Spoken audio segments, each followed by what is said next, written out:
Welcome to the Think for Yourself Clubhouse. Today we are interviewing three representatives of the Jackson County Health District: Health Commissioner Kevin E. Aston, Marcia Radabaugh, and Pat Woolham. I am your host, Bill Martin, and my co-host, Dennis Reinhardt, is sitting there in that chair. We're going to talk about the Health District and including the recent termination of a federal grant. Kevin was born and raised in Springfield, Ohio, and graduated from Clark Shawnee High School. He went to college at the University of Toledo, earning a bachelor's degree and a master's degree in public health. He is a registered environmental health specialist in the state of Ohio. He worked as an epidemiologist, glad I could get that out, for the Health District in Clark County for 4 years. He then moved to Pike County to serve as Director of Environmental Health Services for 2.5 years. He hired in as Jackson's Health Commissioner in 2013 and has worked here ever since. Marcia was born in Gallipolis. I think they call it Gallipolis. I always said Gallipolis. Gallipolis, and was raised in Jackson. She earned bachelor's and master's degrees in education from Rio Grande and taught in Meigs County for 30 years. She then worked for a while at Ohio University, and after that took training as a community health worker. She is certified under the Ohio Board of Nursing, although her job is not actual hands-on nursing. She has worked for the Jackson County Health District for several years and is now the Tobacco Prevention Coordinator. Pat Woolham graduated from Athens High School in Athens, and she took a diploma in the School of Nursing in Gallipolis, and a Bachelor of Science in Nursing degree at Rio Grande, graduating cum laude, and then she brought in 2 pages worth of work experience, but it's important for us to know she's a nursing person at the Department of Health, and she'll have a few things to say for us today. When she came in, she handed me a form and said, make sure everybody understands that the health department does a lot of things in a lot of different areas, and we're going to try to get to some of that today. Kevin, most of us are familiar with city and county government. What is a health district, and how is it organized? Well, first of all, gentlemen, thanks for having us on. We're delighted to have the opportunity any way we can get it to reach out and communicate with the public, and that's what you all seem to be wanting to do here with your show. So we're happy to have this opportunity to talk about the work that we're passionate about at the Jackson County Health Department. So The question was, how is it organized? How is the health district How is the organized? health district organized? So like a county health district is a county office, just like the other county offices are. Although it is a little bit unique in that sort of the powers of the purse, so to speak, the sort of the controlling financial interests are not managed by the county commissioners, but they're managed by the county board of health, and the board of health is appointed by elected officials. So there's a couple of degrees of sort of insulation between pure, running for office politics and my job and actually performing public health services to the community. And so the Jackson County Health Department has the same dimensions as Jackson County as a whole. It's kind of like a school district, and the Board of Health is sort of like a school board, where that's sort of the decision-making body. I would be sort of equivalent to like a superintendent, using that analogy, sort of like the administrator of this district. Yeah, and like I said, our district has the same dimensions as Jackson County, and we cover the entire county, including the cities of Jackson and Wellston, villages of Colton and Oak Hill, and all of the townships. We have jurisdiction throughout that entire area to serve the public with our various programs. Now, carrying through the analog with the school districts, there are 3 school districts in Jackson County and 1 health district. Was there always just 1 health district in Jackson County? No. And point of fact, in the past, each of the 2 cities had their own health department. So there was at one point in the distant past a Jackson City Health Department and a Wellston City Health Department. And I think back in the 50s, they got together and they said, okay, enough's enough. we can achieve some more efficiency and some savings by combining the two city health departments with the county health department. And so the sort of the technical name of our organization now is the Jackson County Combined General Health District, which is a kind of a mouthful, and that's why we call it the Jackson County Health Department, because everybody knows what the health department is, and it's not as Sure, so you cumbersome of a tool. consolidate it to get more efficiencies. That's right. Yeah, More that's operations. right. So we have a member of because the city's combined in with the county. We have a member of our Board of Health that I mentioned that comes from the city of Jackson, and another member of our Board of Health that comes from the city of Wellston. We have a third member of our Board of Health that is representative of the sort of the industries that we regulate, like the restaurants, for instance. Those sorts of industries that we regulate get a seat on our board so that they can have some sort of say in how their local regulation is done. And then we have a 5-member board, and the final 2 seats come from sort of like the townships and the broader county, Yeah. so that there's representation all the way around. At the present time, how many employees does the district have? We have 21 employees right now. At one point, we had a large grant, which we're gonna get to that later, I'm sure. And we had up to about 30 at one point in time. It was sort of like our peak, but it was a very large grant program. Since that's gone away now, we've kind of dropped back down to 20, 21, 22. We seem to stay right in that sort of range.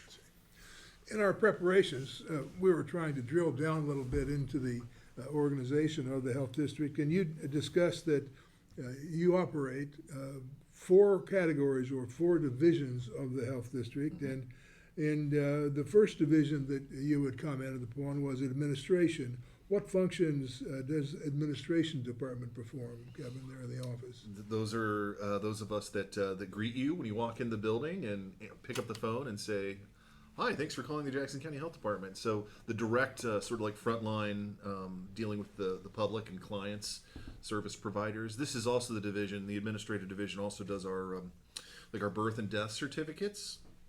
So manages and keeps those vital records. And I like to make the analogy that the Jackson County Health Department serves you your entire course of your life. We issue you your birth certificate when you're born, your death certificate when you're dead, and we're here to serve you at every moment of your life in between those events. So Total care. yeah, comprehensive. I suppose those are the folks that would also do your budgeting and purchasing and that administrative type stuff that you Exactly usually so. think of. Yes, exactly. So. Okay. And next on my list is nursing. Does the health department have nurses on staff, and what do they do? Yeah, well, so these are sort of services that are not necessarily profitable, that aren't picked up in the private healthcare sector. You find health departments like ours trying to fill in those gaps where we're able to. Things like tuberculosis skin tests, for instance, are required for certain jobs and certain professions. But there's not really any money in that, and it's not really very efficient for most doctors' offices, for instance, to keep around the supplies to be able to do those. Since it's more of a sort of a mass demand, but in a regular individual demand for that sort of service, it's just more efficient for a health department to try to pick that up than to have every doctor or doctor's office try to worry about something like a skin Are you test. responsible for tracking things like, for example, measles in the county? How do you go about doing that? Yes, we are. In fact, that's Pat's job. She's our infectious disease Okay. nurse. Pat, you want to speak on that? Well, the department I work on is High Department of Health, and it's reportable diseases and certain diseases, and they have a huge brochure of reportable diseases, and they're reported out, and then we have to follow up and investigate. Like here in Jackson County, we've had 2 possible cases of measles, but both proved to be negative. But the response that the providers and the family and it all came together so quickly. We had an answer. Yes, they did the lab testing and it did come back negative on both cases, but the response and how it all came together, the people working together, Kevin and the provider, it was just amazing, And again, it's a big deal for a family to go through, and the anxiety waiting on those lab tests to come back. And there again, I want to encourage anybody, if your child's not been vaccinated or you're not sure, contact us. We can look it up in the record. We can provide that immunizations, because measles is an issue that many facilities are dealing with. I imagine during COVID, during the height of the COVID outbreak, you guys were just probably exhausted, everything you were doing. But all those cases had to be reported to the ODRS, and they had to be put in their symptomatology, preventing, and then followed up, did they get admitted, did they die, all those types of things have to be reported. For So the this is a purposes- public, in the phrase public health. Yes. You're, Right. among other things, you're a statistic keeper. Well, Data. Data keeper, She a better generates word, the data. data. I Yeah. generate the data and they Yeah. plug the Yeah, numbers in. for data. me. Yeah. So that's that role that she's performing on behalf of our community is with the intent of preventing other people from catching an infectious disease. That's how you do it. Pat's job is to kind of have that 50,000-foot view on what's going on. So if a doctor over here makes a diagnosis and a doctor over here makes a diagnosis, they're not talking to each other. But Ohio law says they've got to report to Pat, that they both diagnosed or suspected, let's just say, someone with measles, to keep going with that example. And so she's the one that puts that together and can say, okay, I see both of these where no one else does. Are they connected? Where did maybe both of them catch it from? What do they have in common? Who might they spread it to, and try to prevent that kind of stuff from happening? So it's an important job. Now, Do the that, schools have a responsibility Yes. to report Yes. to you about things like that? But then, what I do too, besides the reporting, is to educate, to provide the schools with information, what they need to watch for. I sent a little brochure out to all the area schools, to their school nurses, regarding what measles is, what it isn't, when because people think there's a rash all the time. Well, maybe it's just a fever, kind of a FYI information, but there's other diseases besides measles I deal with. So just to round out the nursing division, then, it's we have a nurse practitioner now, which is wonderful. That's allowed us to kind of expand our scope of what we're able to offer. But again, we're trying to pick up things like STI, sexually transmitted infection testing and treatment. Things that maybe like Vivitrol, for instance. It's a medication that helps people abstain from drugs. So things that may not be particularly profitable or in great supply within the sort of the private healthcare sphere. I'd like to go back to vaccination a little bit and inoculations. And as we did the last time when we had a little practice session, I was remembering Dr. Allison, who was a former health commissioner for Jackson County, and he would go into the schools and inoculate school kids, including me, and all the school kids afterward would be comparing their smallpox scars. So that's the way that happened. And I remember getting my inoculation, and remember getting my scar. And do they still give smallpox inoculations? No, And why don't they give smallpox inoculations, Kevin? because we did such a great job immunizing everybody against smallpox that we eradicated it from the environment. It still exists, I'm told, in laboratories in the United States and Russia, but like potential use as a weapon there. But it's not in the environment. You can't catch smallpox unless it's released as a weapon. Okay, viewers, this is a point I want to make in a very serious way. Smallpox is Exhibit A for vaccination. If you want to know the argument in favor of vaccination, check out smallpox and check out Grandpa's scar on the arm and what's that all about. Okay, we're going to move along to the next department, which is environmental health. So those are things that are hazards that are out in the environment that I mentioned that everybody knows that the health department inspects restaurants. So that's an example of an environmental health program. But where does your water come from and where does your wastewater go? We want to make sure that those things stay separate. And so there's laws about those things that we try to enforce. And Now, you said that you have county-wide jurisdiction, not just in the cities that have sewer system. right. So in the county out there, if folks are going to set up a new house or something, I suppose if there's no sewer system, they have to have septic. And you guys examine the septic plans and so on. You have an employee specifically for that, I believe. Yes, we do actually. Yes, it's Gary Radeball, who is Marcia's husband. It turns out.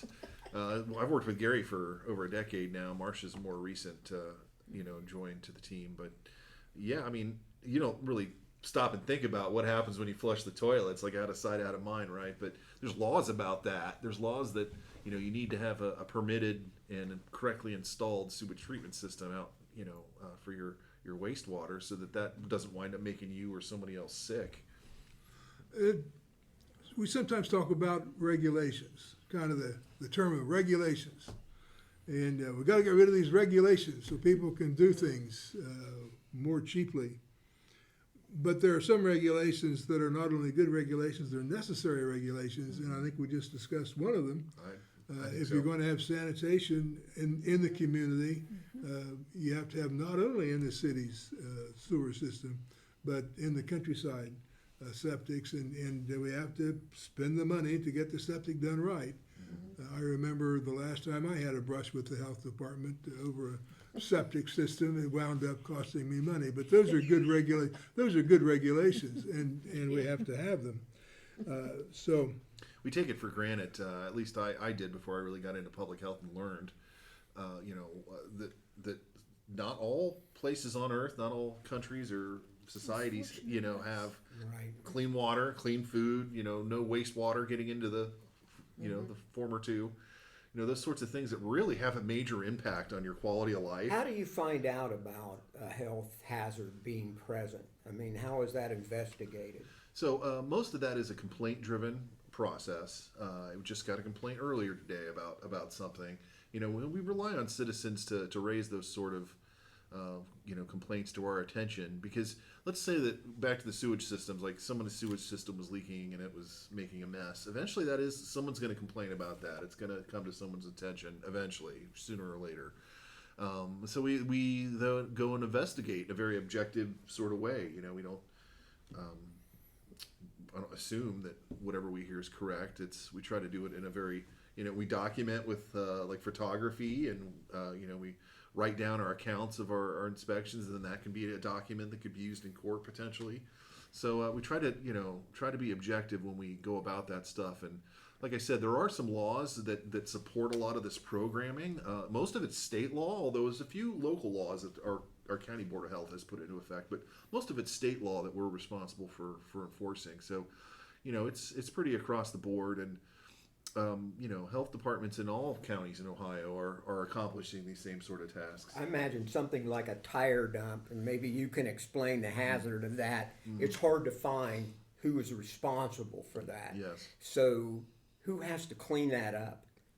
Society, and it is the short answer. If you can't find a responsible party, let's say that there's a tire dump out in the woods.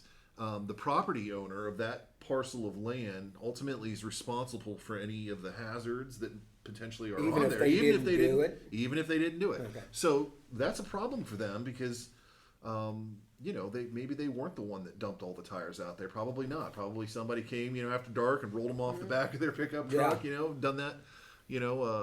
Once a month tries and does that. So we actually have set up cameras to try to catch people do that in the past. But the EPA, because this is such a problem, in particular tire dumps that no one will take responsibility for, the EPA has a fund set up that can help clean those sort of situations up. But yeah, we pay for that with our taxes. So those polluters are costing us money. Tires are a hazard, not just because they don't biodegrade, but because that they collect water and they can become an excellent mosquito breeding ground. yeah. And mosquitoes carry actual human disease. Now, which is a in my problem. practice, every once in a while, there would be a problem out in the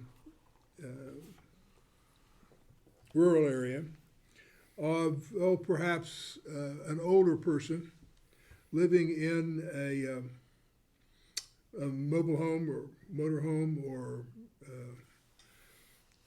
and they get old and they might get Alzheimer's, or somebody might be taking advantage of them. And when you visit, you go in the front door and the smell knocks you over, and they've always got a dog, and the dog's feces are piling up, and it's just a mess. And it's obvious that the old gentleman or old lady is not able to take care of herself. And at that point, as I remember when I was involved in these things, the attorney or the sheriff's deputy tried to call in several folks together to try to help out. One of them, I think, might well be adult services, if the gentleman needs a guardian, to get that started. Another is undoubtedly going to be the health department, right, Kevin? You've had cases like that. Certainly, we do have local ordinances that the Jackson County Board of Health has put into place to serve Jackson County with minimum housing standards. So sort of like a baseline for what we can expect is like what we want to see as a minimum standard of quality housing here locally. And it's things like the water pipes aren't leaking and the windows aren't broken, and that the walls are insulated and there's no holes in the it's pretty common sense stuff. It's nothing earth shattering, but really where that's useful is when there's some sort of dispute between like a landlord and a renter, and or in the case that you mentioned, if someone is like a victim of their own housing circumstance, we may be able to use those rules to try to help with that situation. We have worked with Adult Protective Services in the past, and help people get into like a long-term care facility and out of their sort of their filthy housing situation that is potentially damaging their health. But those are tough situations, and like I said, we want to use that authority appropriately, and only when it's going to result in a good outcome. Like, we don't want to make a bunch of people homeless necessarily. People are going to live how they're going to live. Do you carry out restaurant inspections on your Yes. own, or is that another result of having a complaint public? It's both. It's not only do we need to do routine inspections, but we also operate on a complaint-driven basis. Yeah.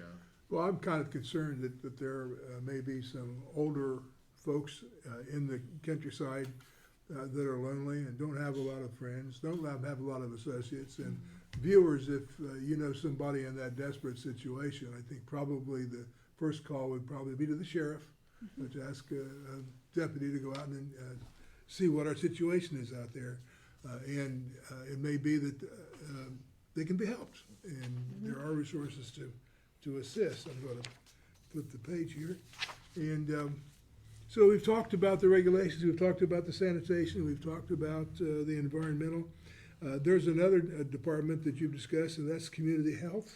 So our community health division is sort of our grant management umbrella, and the division head of that manages our grants for us. And just to get real briefly into the funding for the Jackson County Health Department, there are sort of three legs of the funding stool that we have, and all three of them are important. Our first major source of funding is our local tax levies, and so we have 0.8 mils of tax that are taxed on real estate in Jackson County to fund the health department's levies. So a mil is a thousandth of a dollar, or 1 penny out of every $10 of real estate value would be a mil. So we have 0.8 mils, so even less than a penny for every $10. So that that generates a couple $100,000 of revenue for the health district every year. Are those levies, and those are discretionary funds. Those allow us to make decisions about where does that money best serve Jackson County, and we use those monies to sort of plug in the holes of some of the grants, for instance, that are very specific about what they can and cannot be used for. So the levy helps support the grant applications, and helps manage the grants. Usually, with the grants being a second of the three legs of the stool, the grants, like I said, very specific. A lot of times you've got to go ahead and do the grant and do the deliverables, and then you get paid after the fact. So like that whole first quarter, you're fronting the money to be able to do whatever it is that the grant activities are, and then you apply for reimbursement afterwards, get reimbursed, but so it's like you're always behind. And like I said, your discretionary money from your levy helps you helps you manage that sort of situation. And we've got a number of different grants for quite a number of things. I think you were going to mention the third leg, and then we're going to go on. Yeah, and the third leg is our fees that we collect for some of our services. So we talked about sewage permit fees that pays for, a health inspector's job that's an expert at looking at, sewage systems and making sure that they're installed properly and legally. So, our birth, like we have a $30 fee for issuing a birth certificate or a death certificate. That pays for the administration's time of, keeping those records and, be there to answer the phone, when you want to call and get your birth certificate. So fees, levy, grants, that's what pays for public health in Jackson County. Okay, Kevin, I think you wanted to talk about a particular grant program that was rather flourishing for a while and then was cut off suddenly, and you wanted to tell that story. I do, and then I'll start with sort of like the overview, because that's sort of my point of view on it, and then I want to hand it off to Marcia, because she actually worked in that grant program, and she can get to some of the specifics about what that work was like and how we're not being served by that sort of services anymore. So we had a large grant from the Centers for Disease Control and Prevention, which is, I'll just call the CDC, and maybe people would recognize that acronym. The federal health department is the CDC. Yeah. So we're the local health department. The state of Ohio has the Ohio Department of Health. The federal level of public health is the CDC. That's the one that's been in the news lately. The one that's been in the news. And so that grant was to train and employ community health workers across Southeast Ohio. And a community health worker, just generally speaking, and again, Marcia can tell you more specifically here in a moment, but is someone that is sort of a health advocate for someone that may not realize what sort of health resources they may need and have access to try to connect them, educate and connect them with the healthcare industry. So they're a patient advocate, they're a health educator. They're licensed under the Ohio Board of Nursing, so there's like a licensing and a training process to performing this work. But the goal of this, the reason why the CDC wound up giving us millions of dollars over the course of several years, is to put a whole array of these community health workers, not just in Jackson County, but throughout Southeast Ohio. I think we were in 11 counties across this entire region, to try to change health outcomes, reach out to people, develop that trust, educate people about things that are going on, like the COVID pandemic, which is how that got started, and the pool of money that was the grant was paid out of, to try to achieve better health outcomes, better health for people that live in Southeast Ohio. I guess now's a good time for you to Okay, Pick it Marcia, up, kick in. Come on. Yeah. Kevin's used this phrase, change health outcomes, get better health outcomes through community health workers. If you could explain that a little bit, that would be appreciated. Yeah, it's like we're sort of the bridge between the medical environment and the person. We help with like disparities and things like that. Like you were talking about, that person that is in a home and might need help. We could go out and talk to that person, or advocate for that person to get help. They may not be able to do it on their own, so we can find the right agency or the right people to actually help them. So that he might be examined for diabetes, might be examined for Right. Alzheimer's. Yes. The kinds of things that are harming Yeah. him in his environment. Right. We could, like if he has relatives, we could advise the relatives or help them get the resources. Like, for instance, I had a person a couple weeks ago that was trying to navigate Medicaid in order to get medicine. Their deductible, even though Medicaid would pay for some of it, their deductible for it was still $1,200 each time they got this medicine, whether it's weekly or monthly. I'm not sure what it was right now. But it was just overwhelming for this family, you know, to try to get the paperwork. Who do they call? Do they have to get a lawyer? You know, that type of thing. So I did all that work for them. I was on the phone for 90 minutes, you know, especially if you're not feeling good, you know, and you got a major disease. You can't sit on the phone for 90 minutes and then get a rejection. So you that's know. navigating the Medicaid thicket? Yes.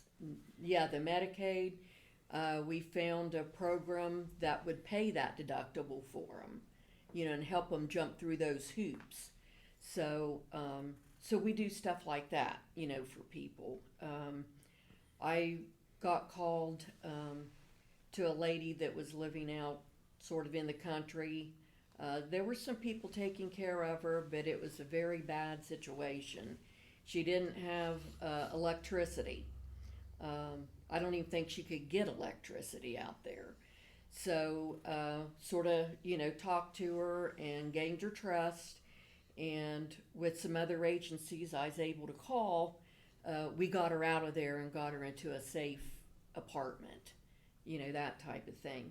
But a lot of these people, especially in our culture and our community, they don't trust outsiders. It's gotta be So, somebody they know. I'm from here, you know, born and raised around here, and, you know. Heck, you were a teacher for 30 years. That's right. So that's going to help. Yeah. So, you know, they trust me, you know, I speak like them, you know. I'm not some fancy person in her high heels going out with a clipboard, you know. You can sit and talk to them, you know, gotta meet listen them to where their they're at. stories, you know, that type Yeah. of thing. So, yeah, just meet them where they're at and gain their trust, and they're very willing to let you help them. Yeah, I wonder if You you know- might almost draw a lesson from this. You know, a lot of us are complaining about regulations, and you just spoke about having to navigate the thicket, Yeah. Medicaid thicket for 90 Yes. minutes on the telephone. And of Right. course, you would hope that there's a way to make that process more efficient. But one of the things I'm getting out of it is it might work better if you have a human being Right. doing the contact as opposed to a computer form. Right.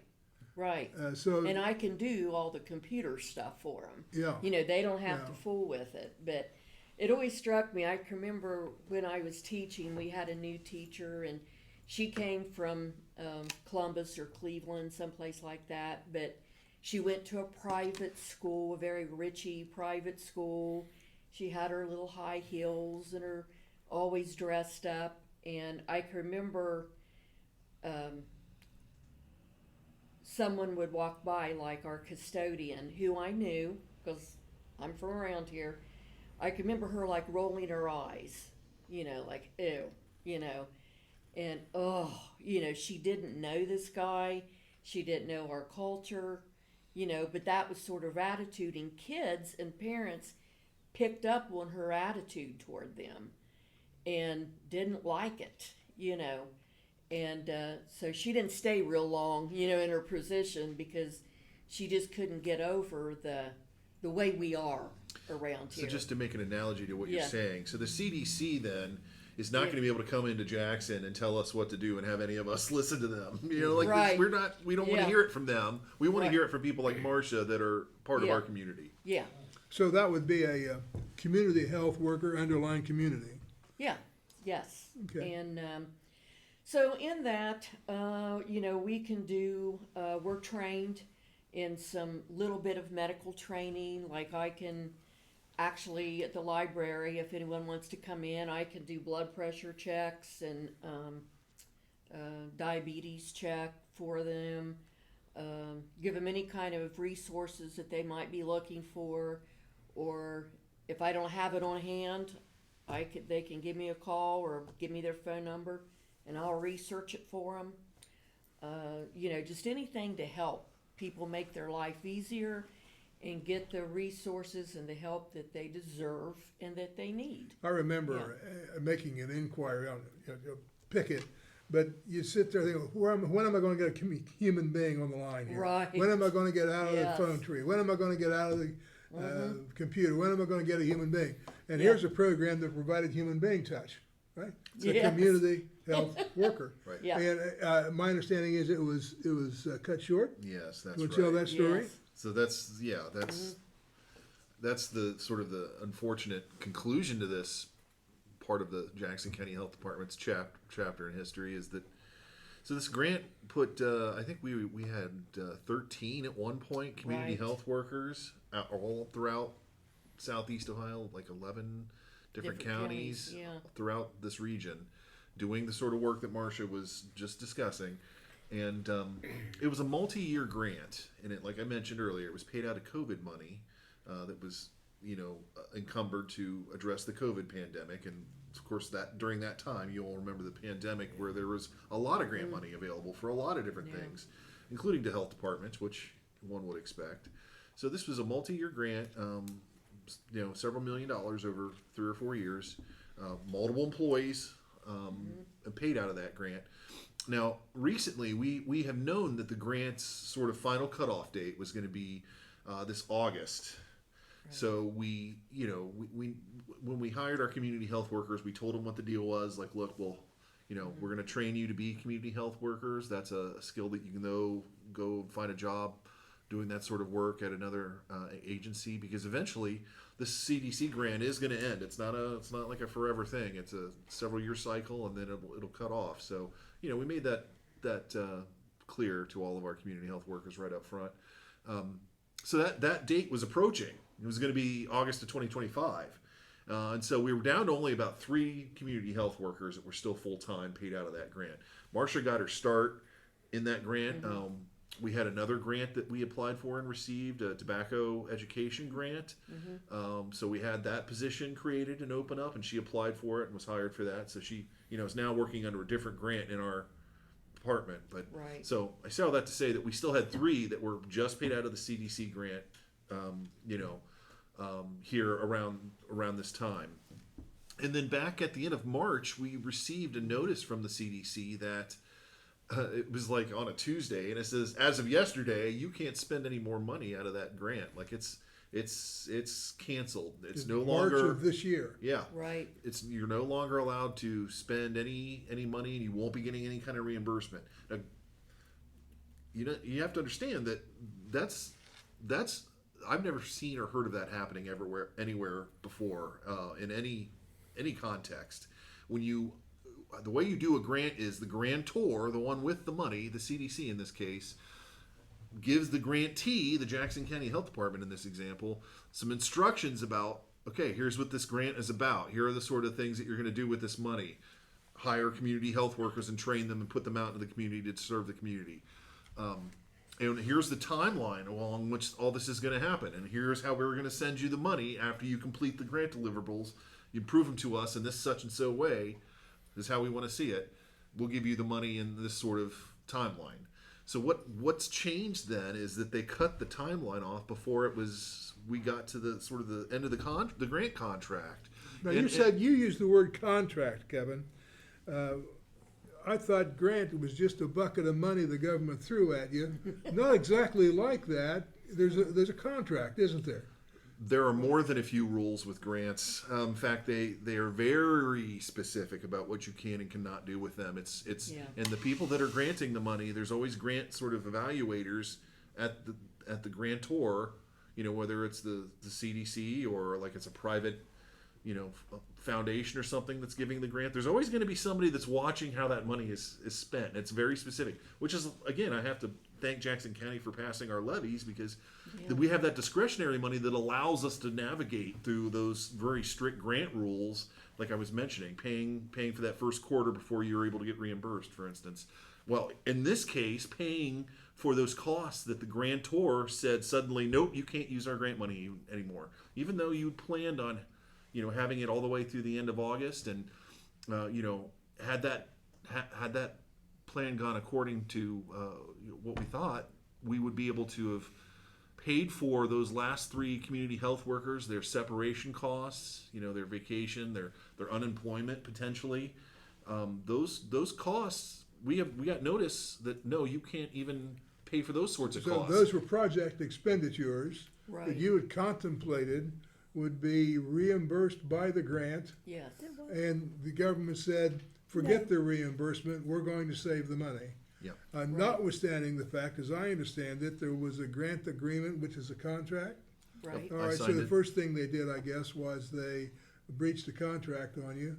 And also, my understanding is that this is a federal government expenditure, meaning it would have been appropriated Right. at some point, authorized and directed to Yes. be spent.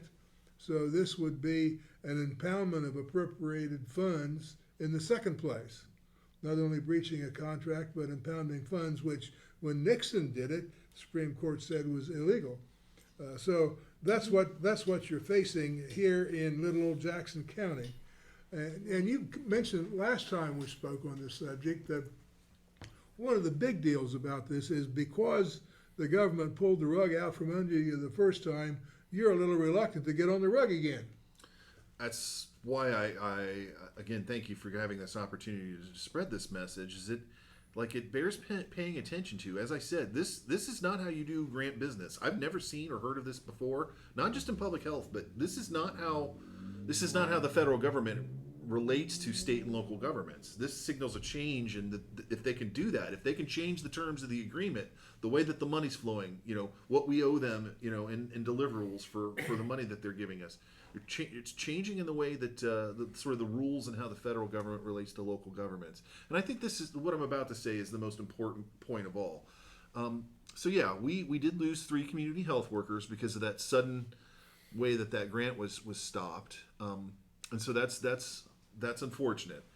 They were going to be laid off anyway. A couple of them were actively searching for other jobs, and so they knew that by August, if not before, they would have to find other work. So while it's too bad, they knew that. And as I said, when they were hired, they knew that eventually the grant would end and they'd have to transition to something else, just like Marcia has. So that's unfortunate. But the really bad thing is that the way that the Jackson County Health Department was treated by the federal government in this case was that by saying, no, you can't spend any more of this money as of yesterday, even on those costs that we already approved for you to do, and even though you've got employees that you're responsible for, you can't spend this grant money on that. That means that we have to spend some other pot of money to cover those costs. So this is the point.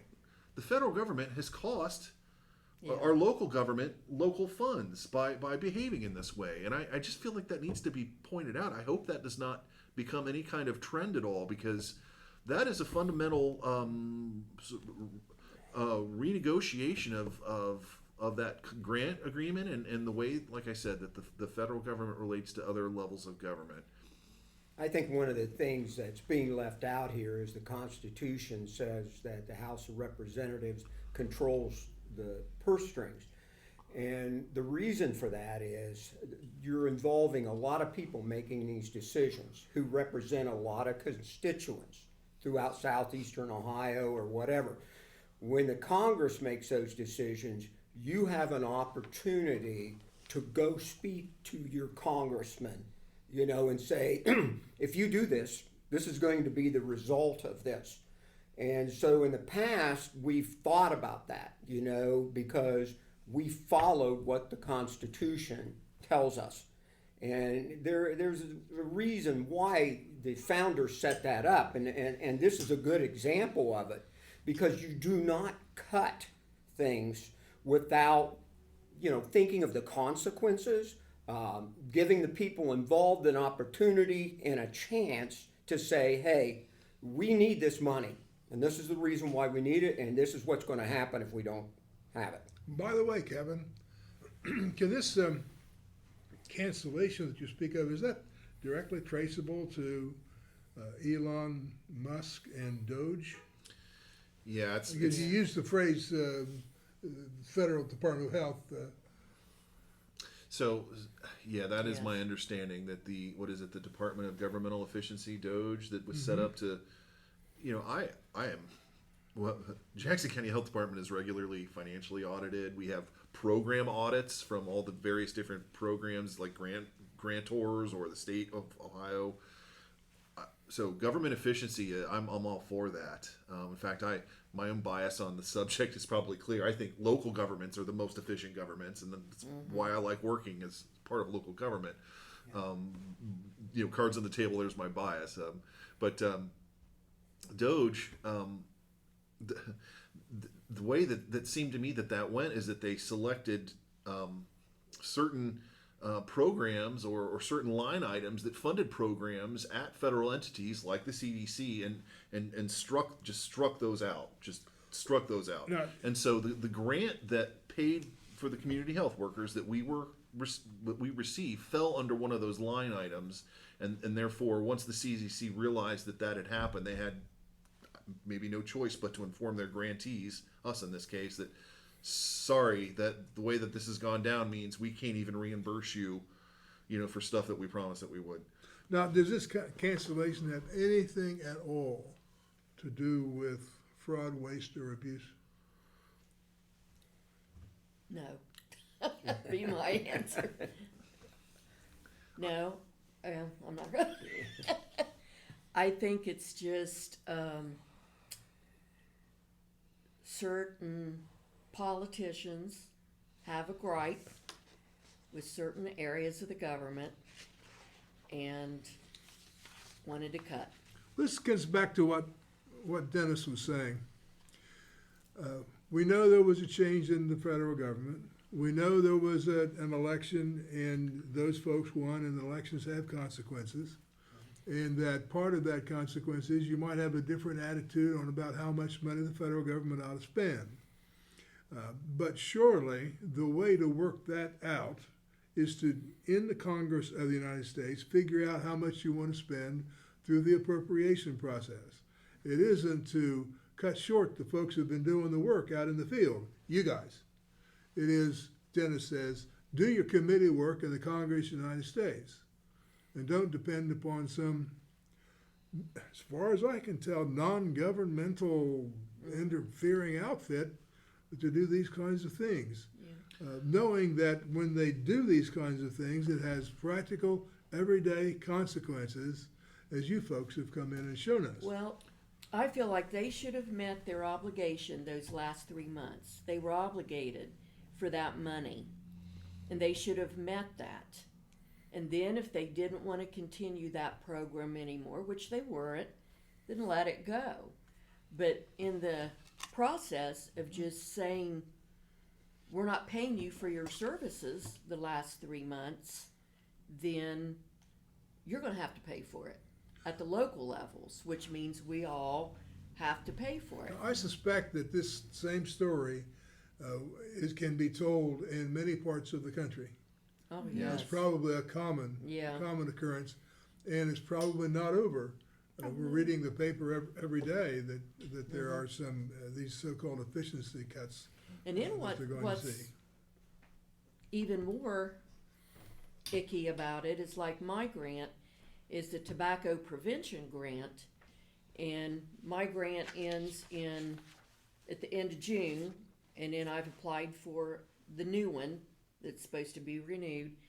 But I'm afraid right now to spend certain monies out of my grant, because what if they cut it off? Are you going to get reimbursed if you Yeah. front the money? Yeah, what if I Absolutely. owe, a company, money, and then Yep. I'm stuck, Bill, if I could just, so we at the Jackson County Health Department, and me specifically, will work with, we want to serve the entire community. We don't want to get political. No. Our philosophy is that public health should rise above politics. So Yeah. no matter what politicians of whatever stripe, I will work with them, and I want to work with them. So but yeah, to the point, I think, given what I just said, you asked my opinion about Doge, and that's not the way to do auditing. I was building up to talking about how much we're audited already. If a government service, I would put forth community health workers as an example of this, a service that has health impacts and that saves public money because of the preventative nature of the work that they do, If a certain government program that's funded out of tax dollars is going well and is working well and is saving money or having some other kind of good outcomes that you can measure, you don't cut it off because of Right. just a split decision. You do more of it.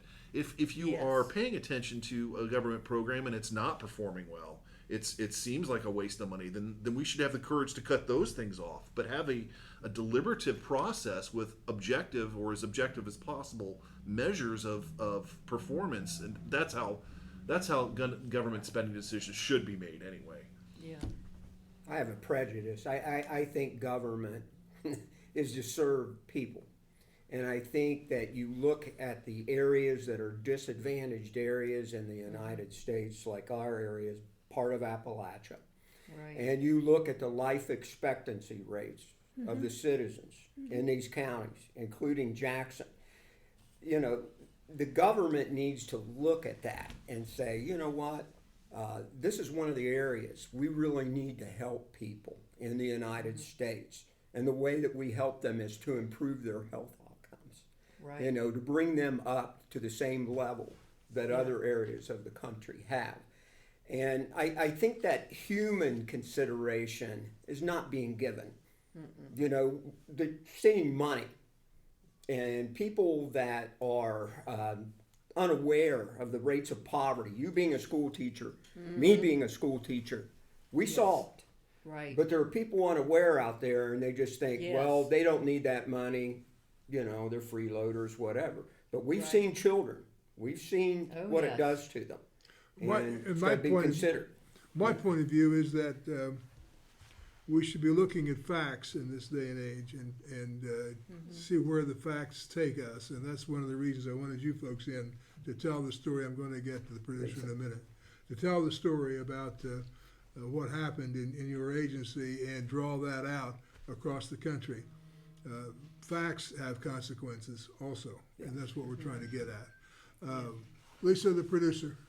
Well, one thing that is definitely measurable that I want to brag about the health department on, that Kevin and Pat, I'd like you to speak to, is we can show measurably how much the needle exchange program has improved, our Narcan has improved, the survivability of a great number of our population, and Kevin's work with us on the overdose, suicide, and fatality review committee and how we've learned to target those communities. And this is solely in the health department, so if you would speak on that, because you have helped. Background to the question is this is Lisa's employment at the municipal court. Well, it's Judge Music's legacy. Everyone knows we Yes. just lost him, and I'd like you to talk about what you have done to save lives in this community with that group of people. Well, as far as the harm reduction and the needle exchange being a part of harm reduction, so I didn't come with stats like prepared to spit out about this. Yeah. Caught me off guard a little bit, but we, looking at like hepatitis infections, for instance, we talked about infectious disease, and that's again Pat's forte.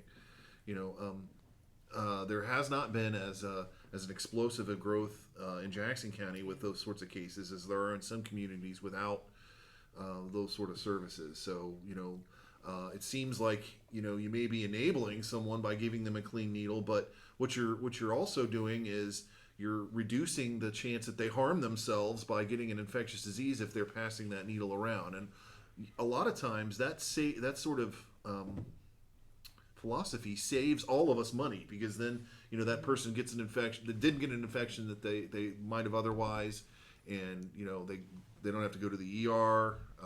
We don't have to pay for it out of Medicaid, or if the hospital has to write off the cost of their care, they pass that on to the rest of us, in That's our right, insurance and to other plan. people who aren't needle users. Yeah. So I mean, that just an example of of a local impact that we might see from that sort of that program. We also have steered a few people into treatment. I can't say everybody or even the majority of the folks that take advantage of the harm reduction services, but we have a few success stories where we've, by building up that trust, making it feel like, you're a human being and you have value and you're welcome. You're welcome in the Jackson County Health Department. Somebody might, in that sort of setting, listen to an offer of help from a therapist that or a drug counselor that they may not have otherwise. So that has happened. I put those two down as examples. Did either of Yeah. you else want to say anything? Well, I work it, every Thursday along with the substance use lady Suzanne, and this is where the community health worker aspect comes in, because I've had just quite a few people say that they don't mind coming in because we treat them like real people. We care about them. We don't roll our eyes at them. We even have a couple people that's come in that have gotten hurt in some other capacity, but they don't want to go to the hospital to treat the wound because of the way they're made to feel. Once they go to the ER or wherever they go and they find out they're drug users, they say the whole dynamic, the whole attitude changes.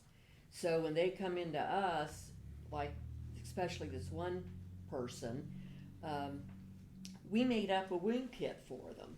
You don't make them feel guilty.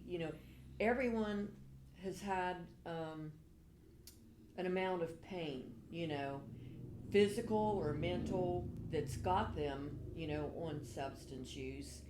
And you just can't judge them. Everyone is different. And, you just, like I said before, it's my Jesus work. You want to treat people with kindness and really mean it, and care for them. And even if, you're not preaching to go to rehab, plant a seed with just being kind so they feel worthy, They have a right to lead a happy, healthy life. And that's what me, and I know other community health workers, that's our job. It's a calling to get in and let people just really know that they're humans and they have a right. And I'm going to cry. And I'm not a crier. Well, thank you for your comments, Marcia. But that's what we do. And I think all of us at the health department, no matter what our job is, we all feel that way. That's why I love working there.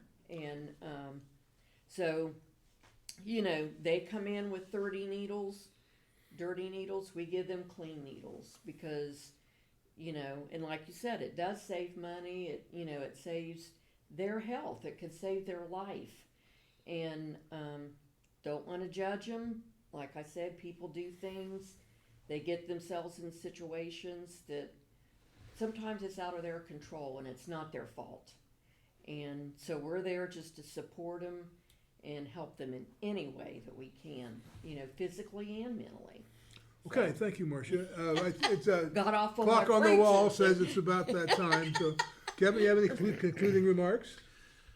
None, just that thanks again for this opportunity, Yeah. and thanks to the community for listening to the plight of the health department and how we got done dirty by what was going on at the federal level. It's too bad. I mean, I hope we don't see more of this. Yeah. We'll weather it if we do, but I just thanks for your attention to what's been going on with that. Marcia, any concluding remarks? I think you've had your piece. I think I said it all. All right, and Pat? Well, just what Marcia alluded to, the needle usage, but lots of times these patients end up positive hepatitis. But at Jackson County, when I call and follow up with them, we have a nurse practitioner who can help with the management of their medicines, that type of thing. So if they want to go full circle, we're here to help them. Okay, thank you, Pat. What we tried to do today was, first of all, have a little bit of a civics lesson so that viewers know what health department does in Jackson County, and it does a lot. And also tell that story about the brush that Kevin's health department here has had with CDC and those problems in Washington. So I think that will do it for the day. Dennis, anything concluding? Well, I just hope people realize the services that our health department provides and how their hands are kind of being tied by a lack of resources that they once had. And that affects us all. It just doesn't affect the people, that you were talking about there. It affects us all. They can't perform their job because of a lack of funding. And that's what I take from this. Okay, thank you much. Thank you. Good job.